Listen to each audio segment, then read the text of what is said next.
Hello नेवारो सबै साथीहरूलाई स्वागत छ तपाईँलाई अर्को नयाँ इन्ट्रेस्टिङ ब्लगमा पर्ने एउटा विशेष फुल यो शिरीषको फुल भन्छ यसलाई चाहिँ ठ्याक्कै शिरीषको फुल सबैभन्दा धेरै त यहाँ तपाईँहरूको शनिबार चाहिँ एकदमै धेरैभन्दा धेरै भिड हुन्छ यहाँनिर आज चाहिँ आइतबार त्यति भिड छैन अलिअलि चाहिँ यहाँ चाहिँ एकदमै मान्छेहरू धेरैभन्दा धेरै आउँदा रहेछन् टिकटक बनाउने विशेष गरेर टिकटक बनाउने फोटो खिच्ने भिडियोहरू बनाउने तपाईँहरूलाई म ठ्याक्कै त्यो चाहिँ यहाँ सर्दी एकचोटि देखाउँछु भिडियोमा हेरिराख्नु होला।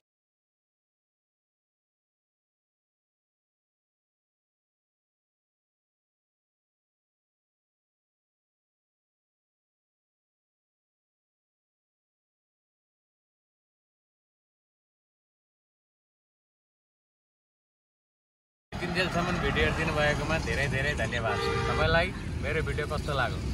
यदि राम्रो लागे लाइक कमेन्ट अनि सेयर गर्न नभुल्नु होला, सब्सक्राइब पनि गरिदिनु होला ताकि मेरो नयाँ भिडियोको नोटिफिकेसन तपाईँलाई सबैभन्दा पहिला मिलोस्। Thanks for watching.